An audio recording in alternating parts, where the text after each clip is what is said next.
Welcome, everybody, to another episode of the Cody Miller Podcast. I'm sitting here in my coach's office, Ray Luz's office. Today, my co-host of the podcast is Ray Luz.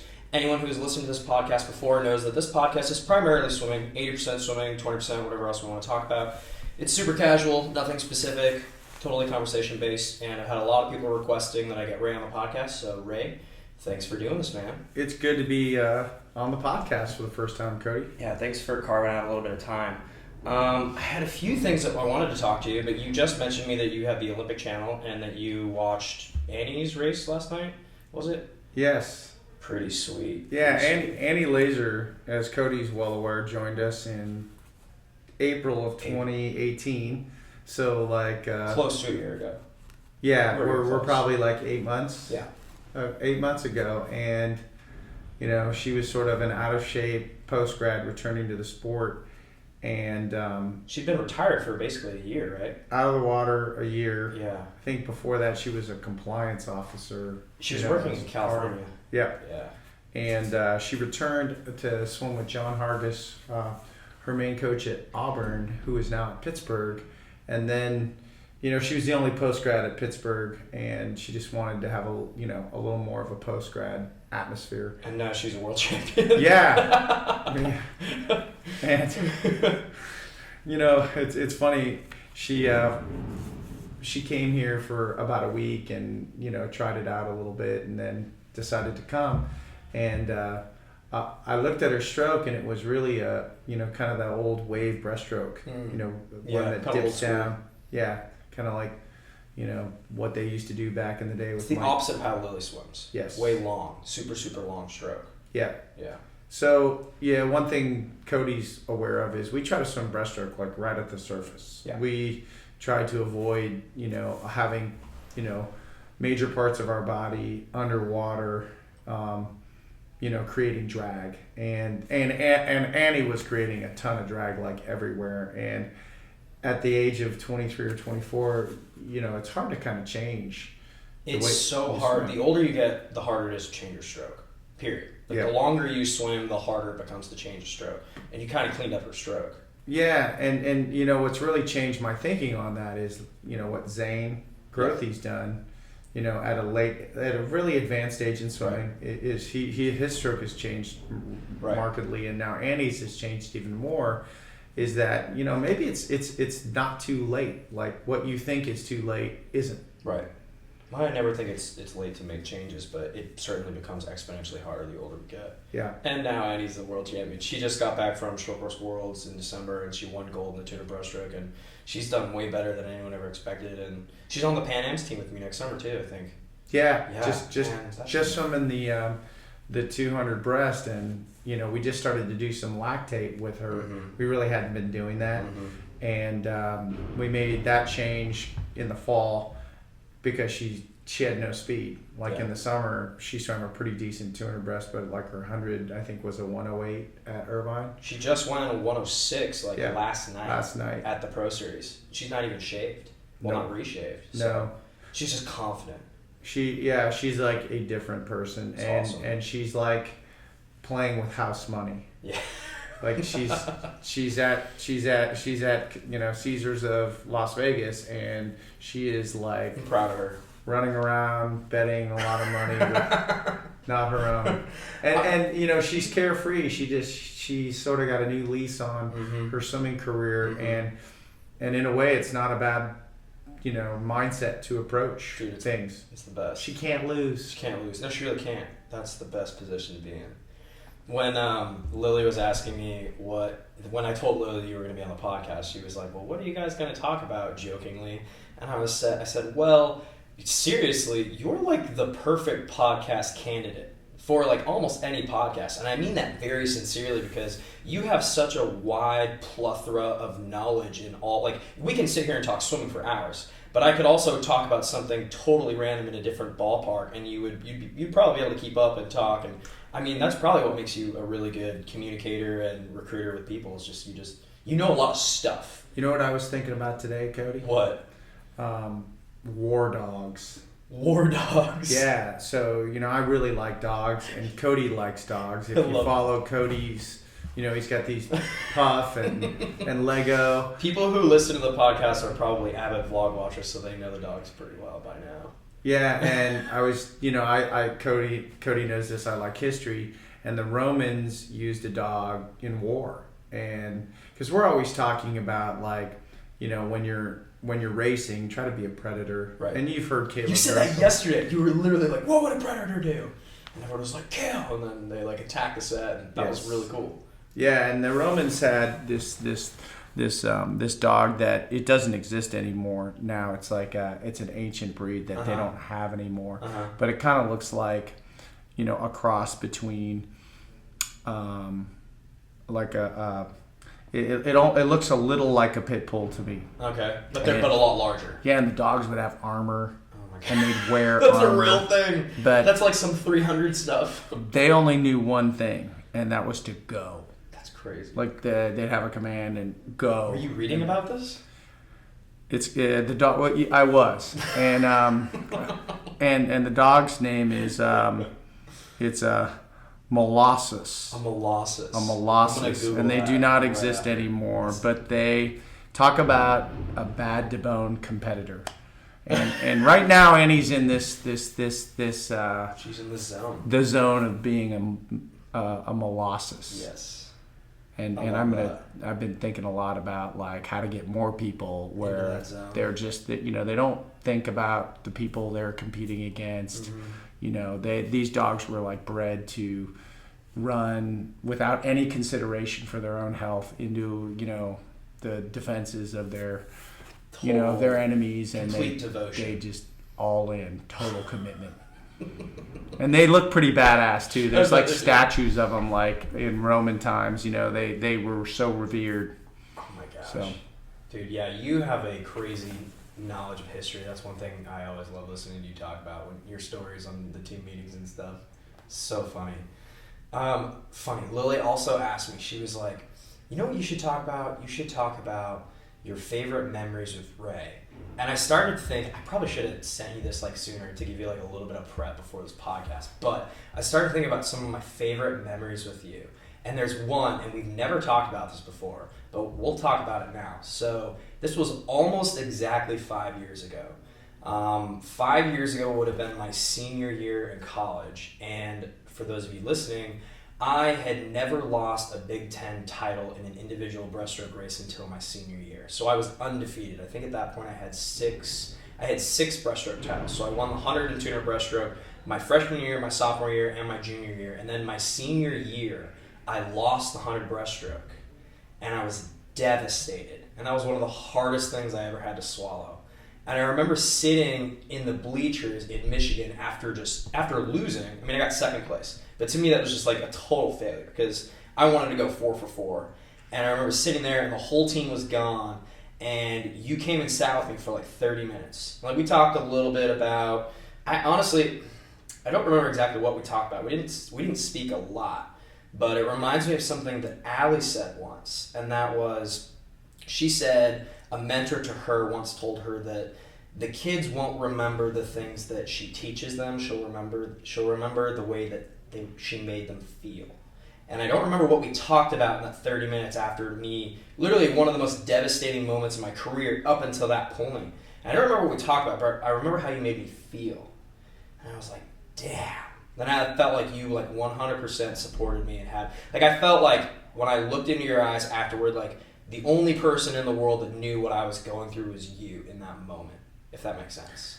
Yeah, I'm sad you brought that up because I had erased that memory. And so I thought you won 6 titles.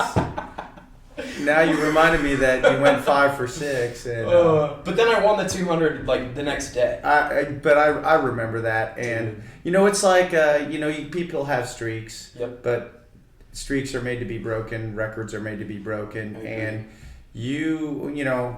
after just I don't even think we talked about that at all, to be honest. Well, we never did. We didn't talk about the race. We just talked about other things, and you kind of got your mind off of things, and then you started a new streak, and that actually was, in a way, one of the beginnings of your ascension in the sport. Well, I think that you need those moments to prepare you later on. Like if I hadn't had to deal with like that failure in that moment and other little minor hiccups, like when I got disqualified at NCAAs, that was really hard mentally, like letting the team down and also, failing to live up to my own expectations, like little things like that. I mean, it kind of hardens you because you have to turn it around. People are like, what do I do when I have a bad swim? Well, you're forced to turn it around. That's one thing that people probably don't know about you, is how many times you picked yourself up. You guys might have seen some of his recent stuff with, the knee injury that he's dealing with. But, Cody's had some pretty tough breaks. But, he's always had this really optimistic attitude, and he's always rebounded quickly. Like, I've never worried about you, like, getting stuck on a failure. Right. And we always talk here about failure being a temporary state and more of a, there's no need to be afraid of failure. Yeah. It's better just to embrace it and learn from it. And Cody from there went and got second in the 200 breaststroke at NCAAs. But I won the Big Ten title, so I did go 4-for-4. You did win the Big Ten title, but then more importantly, you went to NCs and you beat Fink. Yeah, I beat a couple of which you had not really done. Right. He still got beat by Kevin Cordes, and I remember watching that meet. Kevin had a pretty decent meet, and I was like, how's anybody ever going to beat that guy? Yeah. But then, a few short years later, you did. Yeah. And Cody's got a big heart, like Kevin and some of the other guys out there, like Vandenberg, Petey. They're bigger people in stature, but one thing in recruiting that I like to do is I like to look a little deeper. I like when you use the phrase "diamond in the rough." Yep. I like that. Yeah, I mean, there's, it's like going to the dollar store. You find a little treasure in those places. I like getting a good deal like anybody else, but you never know what you're gonna find. But like the character traits, if you're a sort of a swimmer out there that's listening to this, that's like, man, I'd love to get a chance to swim at an Indiana or some of these other like storied programs. Go to a swim camp or go to a clinic or put yourself out there, because if these coaches could see your characteristics that maybe go beyond the obvious height or speed. I love what you said about failure being a temporary state. It's funny, right before I got over here, I rushed over here to set up for this podcast, but I was editing next week's vlog and I had footage from yesterday's breaststroke practice. By the way, people listening, you'll see that in a couple days. And Lily literally said in the video during the set, she was like, one of Ray's coaching philosophies is failure is the only option. And it's funny because like literally the sets like that, the one we did yesterday, the one that they're going to see in the vlog next week, I mean little snippets of it. Yeah. Those 25s, those are set up to push you to a breaking point or to a failure, to kind of set yourself up for what's next to come. I really like that. We have this new kid. You made me think of that whole philosophy. Yeah.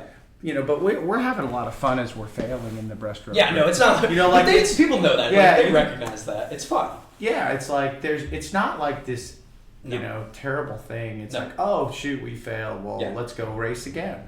But Zane Backus, our new freshman from Las Vegas, he's trying to learn how to pull. A lot of people, they can't kick or they can't pull. Breaststroke's just a weird animal. Mm-hmm. And I go, how do those arms feel today? And he goes, I can't feel them.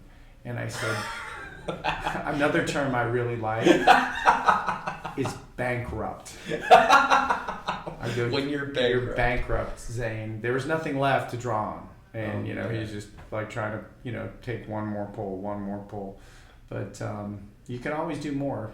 There's always something else in He's doing a little bit better. He's not quite ready for the tube full bore yet, but he's getting there. But what's great about the breaststroke group, we got to talk about the origins of our breaststroke group. I feel like people want to hear about that. Yeah, but it's there's nowhere to run, nowhere to hide. You're like competing with all these really impressive people, but then when we go out into the real world, it's easier. Yes. Like you see Annie go down to Knoxville and she won the 100 breast and she's swimming she's top seed, going up against Micah Summerall and Molly Hannis down there Really tonight. choice. But she's battle hardened. Yeah. Like she every week she has to, go up against Lily.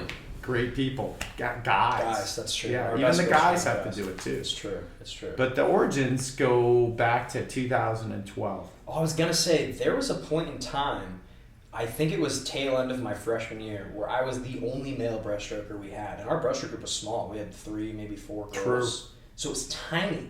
And then it slowly built up to what it is now. And I mean, our breaststroke group isn't solely devoted breaststrokers. Like we've got some IMers in there, Yep. some people who just need to do one breaststroke practice a week. But it's kind of crazy to look back almost 10 years ago, and like where we are now. It's crazy. It was good well before you got here with guys like Kevin Swander. Swander. So for people listening, that was one recruiting pull for me. Was Ray had coached Kevin Swander, he's the head coach. Where is he the head coach at? He's at South Carolina. South Carolina. Yeah, doing a great job. Yeah, he was the American record holder in the 50-meter long course breaststroke and was a really good breaststroker. And so when I saw how fast he was going, that made me be like, well, they know what they're doing here. So anyway, that was one of the reasons why I ended up coming to IU. Yeah, and then we kind of changed our philosophy as that group in 2008 sort of moved on, and we kind of just lost our way on how to do it correctly, and then in 2012 I ended up taking over the group just because we had a coach leave that was doing it, and I was like, I'm just going to do something entirely different. And radically different. We started with one practice a week, and it really has its origins in a coach by the name of Joseph Naj, who was Mike Berriman's coach. Mike Berriman was one of the greatest breaststrokers of all time. Yeah, first guy to go 210. I mean, he was quantum leaps ahead of everyone. Yeah, he was, during his era, he was kind of like the PD in the 200 breaststroke for what we have now. Without question. Way ahead of people. This is like some deep swimming history knowledge for people out there. But. And the guy he swam for, who still coaches, he's a Hungarian guy named Joseph Naj, and he coached here in America. Coached Rock Santos, coached Sergio Lopez, who's coaching at Virginia Tech now. And so anyways, I was friends with those guys, and I reconnected, and I'm like, hey, I was looking through my old file from when I was a swimmer. Seriously? I had about 8 weeks of their workouts, and I said, can you explain these to me again, what you guys were trying to accomplish, how this was done?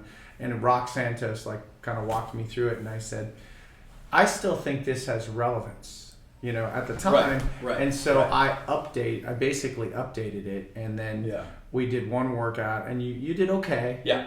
This was this summer of 2012. Then we added another practice, and things went even better.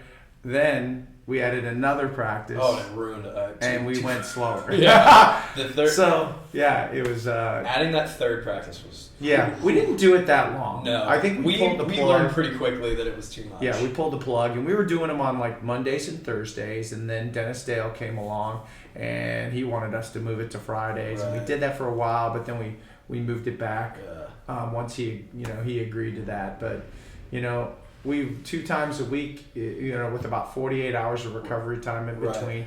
Now there's some people here that do breaststroke more than just twice a week. Oh yeah, way more. Yeah, you usually Lily does do that. More.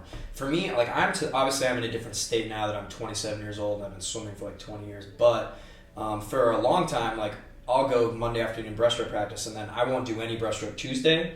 And Thursday breaststroke practice, I won't do any breaststroke Friday. So I'll take a full 24 hours before I do any, just to kind of let my body recuperate. But everyone's different. There's some people that go every day. Well, that's the thing. That's the thing about breaststroke is there's people that less is better, and there's people that do it pretty much every day, and there's people that do it 3 times a week. And really, our philosophy at Indiana is we don't try to make somebody what they're not. Yeah. We take what they are. I ask them, I'm like, how many times you want to do this a week? I mean, that's what happened with Levi. Levi was a guy who couldn't do the full volume. He was he could hardly do one full press. We started breaking it up over the week, and that dude went 51.5 and got 4th at NCs or whatever it was. Yeah, and he had some class conflicts that kind of necessitated that as well. But You know, just, you know, there's a lot of ways to swim it, you know, but we believe in doing it at the surface. You know, I believe in segmenting it. So, you know, we usually kick, then we pull. Sometimes we'll do combo stuff. I've kind of been into the combo stuff more and more and more. And what I mean by combo stuff is within a set, you kick, pull, swim. Right. And I, you know, for whatever reason, there's tremendous value to that, and the more I keep putting it in there, the faster people go. So I'm like, okay, that's now going to become probably a thing. But the meat and potatoes is always, there's always a kick set and there's always a pull set for the most part, because when you break those things up, we have guys who can pull really well, but their kick sucks, and vice versa. We have some people who can kick ridiculously well on a board, but then you take their legs away and all of a sudden they can't move. So by breaking it up, I mean, it kind of lets you, I mean, it's just like training in the weight room, you know, you train single leg, so that you're strengthening both legs equally. You're not compensating, right? Yeah. It's been super effective. Transitioning away from the training, another thing I had to talk to you about, we have literally never talked about this, and that was when you came and visited me on my recruiting. You came and visited me during recruiting in 2000, was it 2008 or 2009? I don't remember. 2009, so 10 years ago. And I remember 8 or 9. You came to my house, and at the time, like, Indiana was one of my top 3 schools, but it wasn't the school that I definitively wanted to go to. And I remember when you sat down on my couch, and my mom was there. It was like the 3 of us. We were having a conversation, and you were like, "If you come to Indiana, I will put you on an Olympic team." You stared me right in the eyes and you said, "I know how to do this. I can put you on an Olympic team."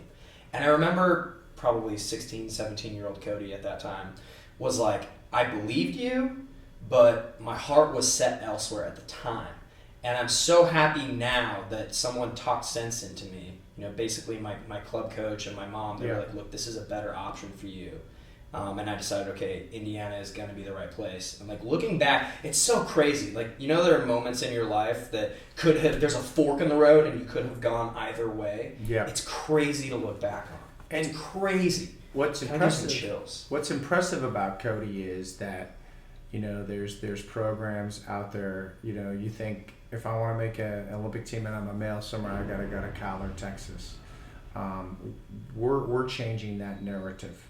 Okay, you can go other places. There's 15 other places you could go and thrive. I very much agree. Not just us, yes. but yes. You know, sometimes the swimming world gets really caught up in the top fancy knobs and whistles. Yes, that's the best way to describe it. You know, Cody gave us that chance, and you know, now things are different when I go into a house, you know, than it was then. Right. But it just takes one person. And, you know, if you're listening to this, maybe you could be that person that gets a program rolling. Like the next thing we want to do is like win the national title. Right. But, you know, that I distinctly remember that because your mom drove me to the airport after that. And I'm like, I could feel that. Yeah. I knew we were behind. Mm-hmm.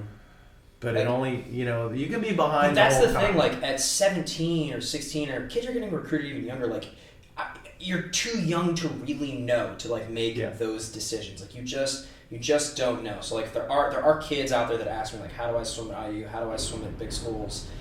That is a great goal, but that should not be the end game because, like you said, there are 10 or 15 other programs out there where coaches will invest in you and where you can achieve whatever your dream is, whatever that level, whatever you're shooting for. And I want people to understand that. Like, you don't have to go to the very, very best place to, you know, because when I got here, like, our team was 12th in the NCAA. Yeah. I mean, we had great coaches, just didn't have the swimmers yet. And I think that's the case with a lot of places. I do. Yeah. Transitioning. Yes. Now to another subject.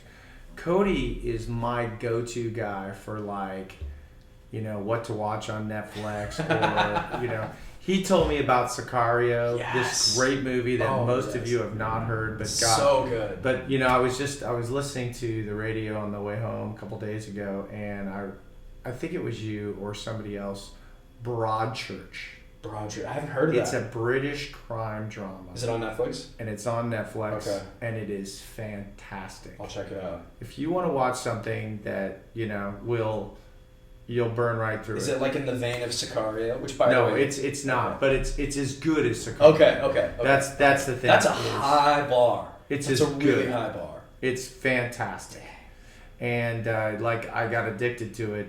Okay. You know, we had Matt Bow here, who's Yep. now at Ohio State, and he kind of got me a He little told you bit about into it? the British. He goes, you know, British TV is better than you think, and so, you know, I think I got one for you, Okay. Broadchurch. I'm gonna check it out. I need a new show to watch. I've just finished. I've run out of shows, so Yeah. like I need something that's good. And Punisher season 2 comes out soon. Ooh. That's in like another week or so. That'll be coming. That'll be good. Do you read books, Cody Miller? I go through phases. Like I go through weird phases. So like right after my injury this past summer, I was in this weird state where I felt like I knew I wasn't improving in the water because I was kind of stagnant and I wasn't making the progress that I felt like I needed. And so I was like, I'm going to grow my mind, like subconsciously. And I burned through like 12 books in just a span of a couple of weeks. It was crazy. And then it kind of fizzles on and off. I go back and forth, but right now I'm not reading anything. Do you have anything? Are you going to recommend me a good book? Oh, you know, like one of my favorite books, you know, and this is to talk to your audience. You know, you have a lot of like not just swimmers, Yeah. but younger swimmers. Yeah. You have parents that listen to you. Yeah. Because when I go and recruit, you know, I'll go to a practice and Uh-huh. these people come up to me and, oh, tell Cody.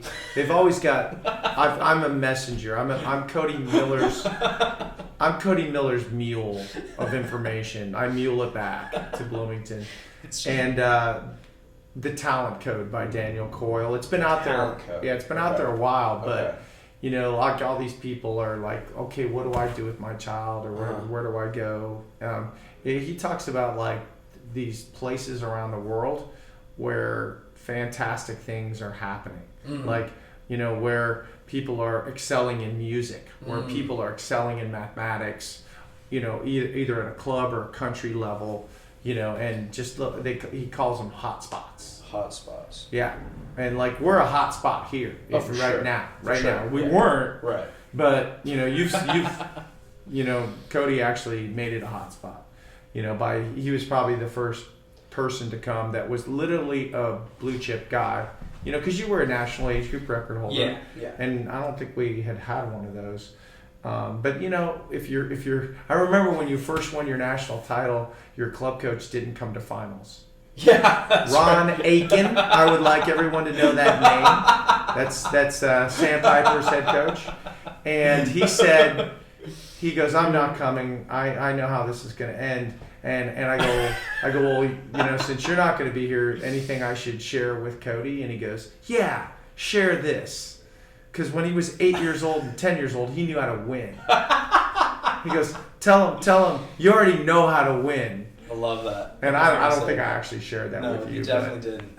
But it was pretty funny. But I'm like, well, you know, he did win once 10 years ago. That's really funny. That sounds like something Ron would say. I can hear it. That is hilarious.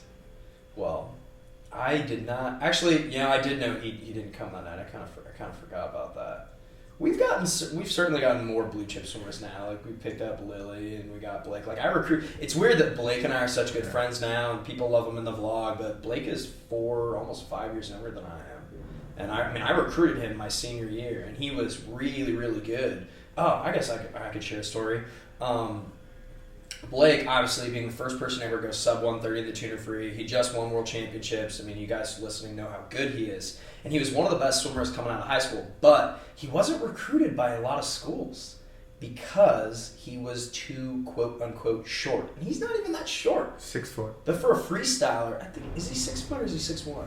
I think if you ask Blake, he He'll says say he's 6'1". 6'1", He but if you does. actually measured him, I think he might he'd be 6 foot. Right. He's like a basketball player. They always give themselves an inch.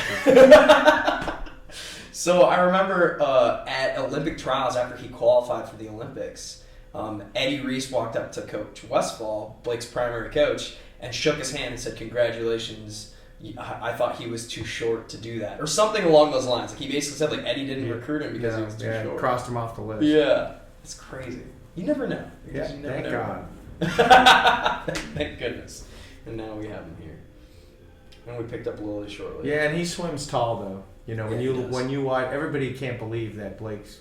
As They fast think as he he's is. 6'5", Yeah. because when you watch him in the water, He looks big. He does. he swims tall. Grievers told me that he thought my stroke looked like that as well. I don't know if I agree with that. Well, but- here's a fact. Okay. Is in 2016, Cody Miller and Kevin Cordes took the same number of strokes. That's amazing. I didn't know that. I literally didn't know that. Same I know exact my number. strokes, but I didn't know that. He's 6'6" and you're 5'11". Yeah, he's Yeah. ridiculously So- tall. Yeah. I mean, I was always one of the shortest guys even at the NCAA level, with the exception of Richard Funk. Funny, the guy who beat me my senior year happened to be quite a bit shorter than I am. He was the only other really short guy. Yeah, he's a real funky dude. He's such a good dude, though. Yeah, one thing Cody and the rest of the team enjoys is humor. Yeah. Mostly slapstick.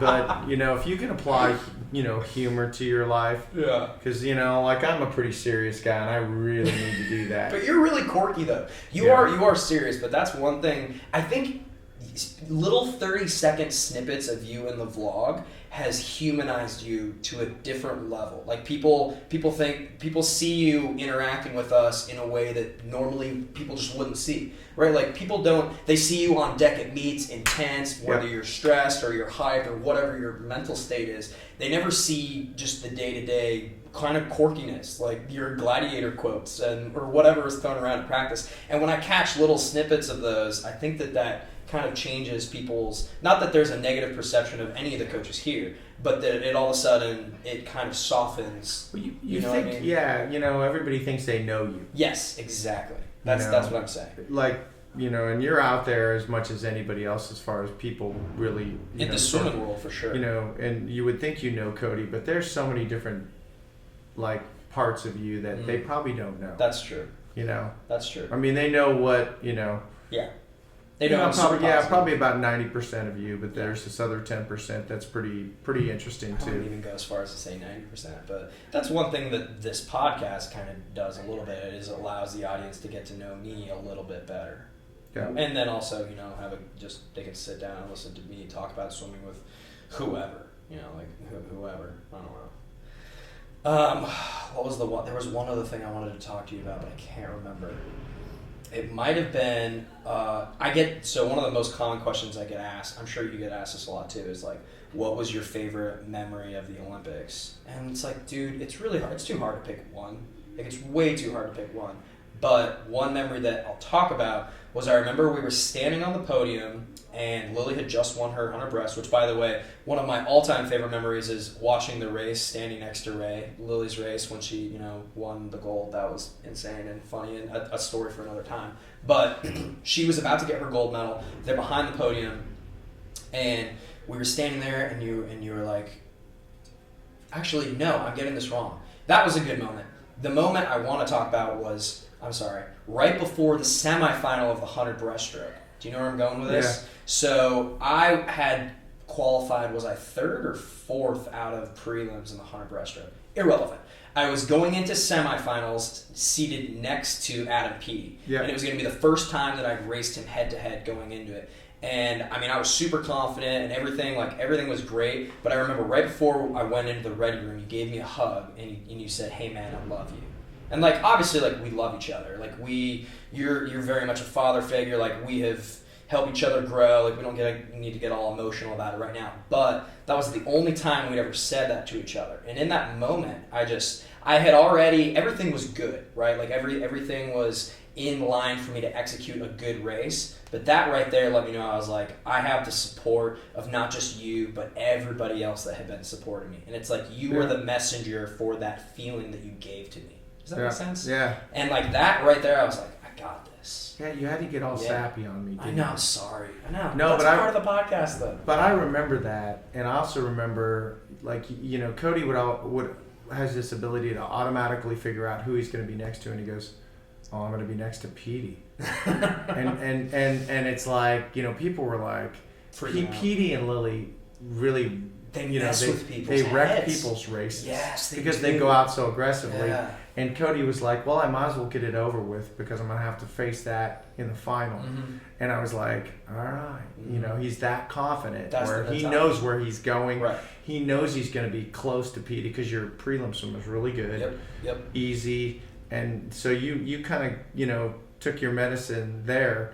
And you were more prepared than anybody else going into the final. So it didn't really bother you. You were going to swim your own race. Right. No matter what. Like I knew that. Mm-hmm. You know, just you were fearless. You know. You told us. I think you were talking about. You and I did like a speaking thing together. This was a long time ago, but you said that I looked like an assassin, and I remember when you told you told that to an audience of people, and I laughed. I could see it in your eyes. I laughed so hard, but I guess that's kind of like true. I was like, this guy is. I turned into like a different person. I like it was not like, social, not chatty, all that. Amazing. Yeah. Yeah, you know, and you've reminded me of one more memory that that was pretty funny. What's that? So we had, you know, Andy Kershaw. We were just down at University of Miami, and he's the head coach there. Mm-hmm. He was the head manager, and you know, you had won your bronze medal, and then you know, Lily the next day had to do her final of the 100 breast, and she's kind of a little bit of a flake, and she's in the pool, and she got in the pool late. And at the Olympics, it's not like you can arrive to the ready room late. No. You know, like it's just not. It's a frowned upon behavior to say the least. Yes. And you get disqualified for not being there. So Andy's like, "Hey, everybody's in the ready room but Lily." Uh-huh. And I'm like, yep, I'm aware of that. I'm standing there watching the warm-up pool, and she's going back and forth, and I had been saying to myself, please get out of the water, please get out of the water. Because the last thing you want to do is, before the Olympic final, is you're late, by the way. And so he comes up to me and he goes, I gotta pull the plug, like, I have no more time. I can't stall anymore. And she's swimming the other way. And I go, okay. We're both like just acting like everything's fine because people are watching us everywhere. And I go, if she doesn't get out of the water at that end, I'll stop her myself. And he goes, thank you for not making me do that. And she got up, got out, and we walked over to her, and he walked her to the ready room. And you know, she always talks about how she's intimidating in the ready room and whatnot. I don't know how she had the time to be.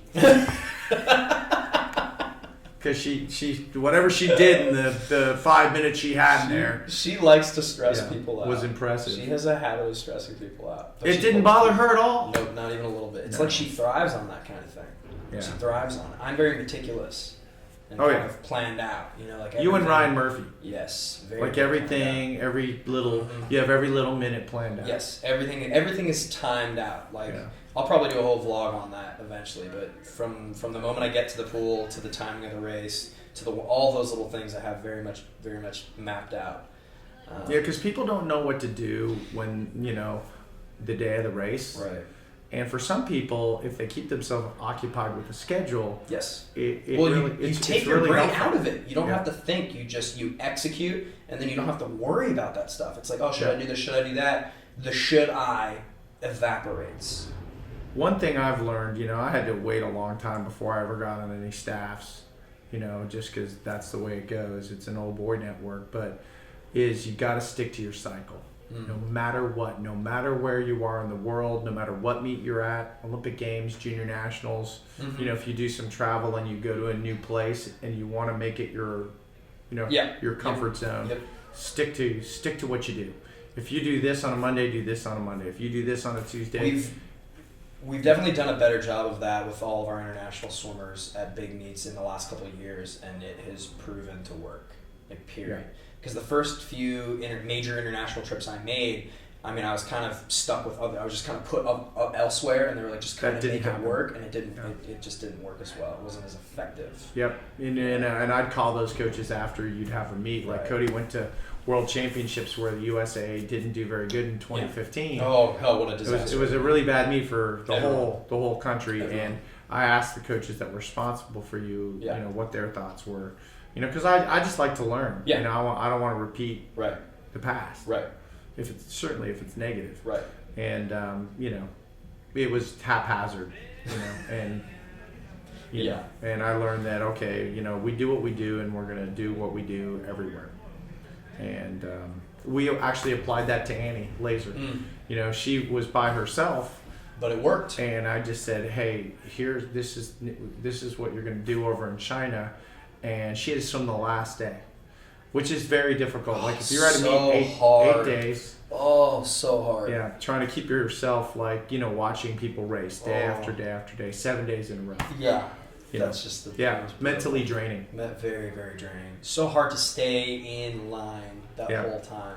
And that's why it's just good to have other things. Like Cody's got his movies, and other interests, and now you're the really, vlog, the editing. I got a lot of stuff going on. That was just kind of a hobby at first. Do you remember when I came to you and I was like, dude, I made my first vlog. It's coming out. Yeah. Look at what it's turned into. It's kind of been. It's really cool. You know what? You're just it works for you because it's genuine. Yeah. It's real, and I enjoy. Sometimes I'll watch it and I'll see something that I didn't even know. That's a good thing. It's the way that's good. It's the way this generation communicates. It is most definitely the way. Yeah, I agree with that. And it's a way for me to kind of one factor of filmmaking that I love the most is the editing. So I love editing together all those vlogs. It's fun. So the one thing I'll end with is the story I was telling before I switched gears was we're standing behind the podium at the Olympics in Rio, and Lily's literally about to get her gold medal, and you put your arm around me. I'm going to not get emotional when I say this. And you were like, I'm proud of you. This is one of the most amazing things anyone could ever accomplish. But you said, this isn't the highlight. And I knew what you meant when you said it. And what you meant was you don't want those accomplishments, those accolades, those medals, those trophies to be the end-all, be-all of your life. Like there are other things out there that are more important. And that's what keeps you sane, but that's also what keeps you going. And I understand that now. Right? And I know that you and I have, obviously over the course of our career we've had our ups and downs, or we're really clicking well, or we're butting heads or whatever, but I understand that you have 100% always supported me and had my back and would literally do anything for me, as you would pretty much all of your other swimmers. If someone is as committed as you are to them, then it's it's harmony. It's true though, because I've seen a lot of people, I got third at Olympic trials. Yeah. I'm the guy that never got my swimming dream realized, but I've watched people succeed and fail. One thing that I see is the hardest thing is somebody that wins a gold medal. Mm-hmm. That's the highlight of their life, and I'm like, what a shame, because there's getting married, there's having children, there's your professional life. There's just so much more to it. Yes. It's cool. Yes, it's awesome. The Olympics is cool. Winning a medal is, very, very few people ever get to do that. Right. But, there's a lot cooler things. But the whole post-Olympic blues, that's a real thing. There are a lot of people who they lived their life a certain way for such a long period of time, and then all of a sudden they achieve that whatever it is, and then things change. It's like, and then it's like, now what? And we do our best. And I know you do your best to kind of protect people from both sides of the coin, right? Handling failure as well as handling success, and sometimes there's a little bit of both. But I remember standing there on the podium and you were like, "This is not the highlight," and yet watching Lily get her gold medal, I remember that very vividly. That was really, really cool, really, really cool. It was the coolest thing was watching it with you. Yeah. She watched yours. Yeah. Or we watched hers, and we watched the award ceremonies too, and we were the only people. No, that's true. I thought there'd be this big crowd. Nope. No, we were in the media area and there was 0 people there, and I was like, this is kind of strange. This is not what I pictured. When when NBC's showing the medal ceremony and you think it's this, there's still people in the crowd, but it's just as empty as an age group meet. It's kind of funny. People funnel out of there to get out of there. They're trying to beat the traffic. Yes, it was a little moment, personal. But millions of people were watching. So. Well, thanks for having me on, Cody. It's an honor. We gotta dive in the pool here. This went way longer than I expected. Vlogs every Wednesdays. Make sure you guys follow me on social media at Swim Miller on Twitter and at Cody Miller on Instagram. Subscribe to the podcast. This is pretty much everywhere you get your podcast. Follow Ray on social media, whatever his handles are. Thanks for doing this, Ray. Yep, you got it. Bye-bye.